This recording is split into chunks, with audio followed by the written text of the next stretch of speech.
Now we want to deal with shame, the second of the three emotional wounds. It's hard for me exactly to describe shame, but it's a sense somehow I'm not really fit to meet people and look them in the face.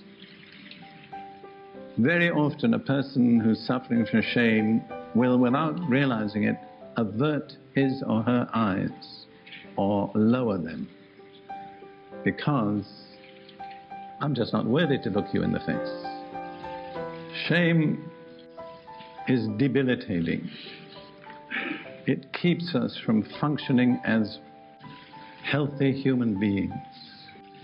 Let me suggest to you just two possible ways that shame comes. And then there are others, but by public humiliation. And quite often it happens in a school setting. Ruth and I were together with a young Jewish man who's met Jesus as Messiah, but he has still a number of hang-ups. And we were speaking with him, and I detected this sense of shame in him. And we began to question him, and it turned out that in the high school where he was educated, at the end of the year, the headmaster had singled him out of all the other pupils, as the one who'd failed to pass the exams and would have to do another year in the same class. And this was announced publicly. And from then on, he was never exactly the person he ought to have been. There was this sense of shame, which he would cover up, as people do, by being very aggressive and very active and trying to prove that he was as good as the rest and probably better. If you have to prove that you're as good as other people, there's something wrong with you. And it's not God's solution. The other very common cause of shame, which I mentioned, I'm not going to go into details, is in people who have been sexually abused in childhood. And that is distressingly common in our contemporary culture. And very often, a person who's been through that will not be free ever to speak about it or to tell any other person about it. And very often, it's parents or grandparents or other family members who were responsible. And such a person is in a continual tension between the attitude that that person ought to have towards parents and the realization of what the parent or other person actually has done. And people can go through life with that tension unresolved. And maybe you've struggled with it over the years, and you've never felt free to have counseling or even prayer, because it's a sort of shameful secret that you cannot open up. Well, there is one person you can open it up to, and that's the Lord. And you know what I want to tell you? We never embarrass the Lord by what we tell Him. He is not embarrassable. You can tell Him the worst about yourself, and at the end of it all He says, I knew it all along and I still love you. I've met people who wouldn't confess a sin because they were afraid that God might know. I said, you're silly, God knows already. And He still loves you, so you might as well get it off your chest.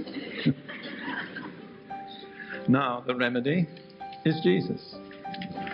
We'll just look in Hebrews chapter 12, verse 2. It's part of the exchange. It says, looking unto Jesus, the author and perfecter of our faith, who for the joy that was set before Him endured the cross, despising the shame. He was well aware of the shame, but it didn't matter to Him because He had a purpose. I have been informed by a friend who did some research that one of the primary motives of execution by crucifixion was to shame the person, to humiliate the person. And the person who was thus exposed naked on the cross, people walked by and they said all sorts of derogatory remarks. They ridiculed, sometimes they did insulting things to him, which I am not free to describe. But it was part of the purpose of crucifixion, was to expose that person to the maximum degree of shame. And that's what happened to Jesus. It's described in the prophet Isaiah several times.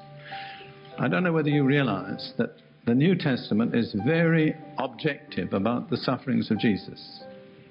It simply says they crucified him.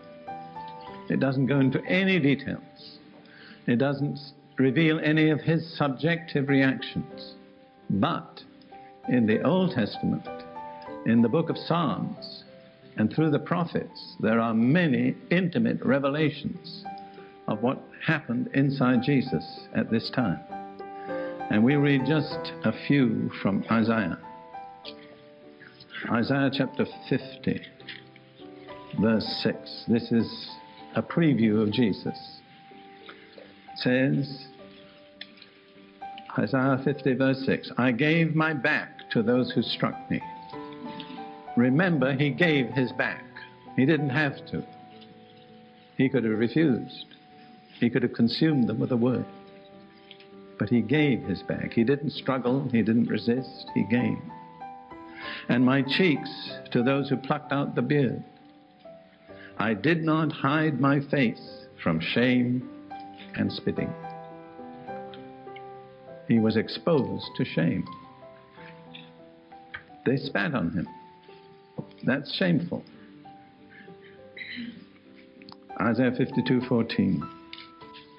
Just as many were astonished at you. I think the better word would be appalled, and I imagine that's possibly used in modern translations.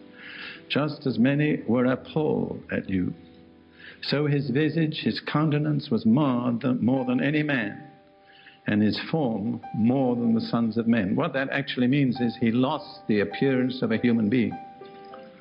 And I think that's perhaps brought out in the New American Standard.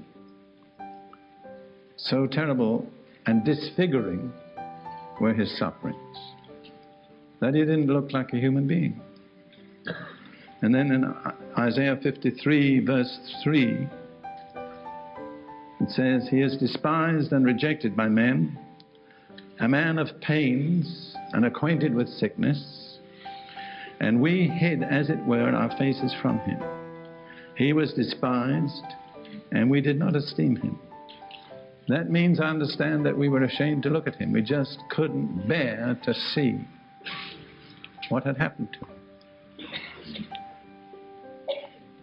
But the alternative, the outcome, is described in Isaiah 61, verse 7. Instead of your shame, you shall have double honor. And instead of confusion, they shall rejoice in their portion. Rather than confusion, I would say embarrassment. So instead of shame and embarrassment, you will have honor and joy. Why? Because of the exchange that took place at the cross. Jesus endured our shame that we might share his glory.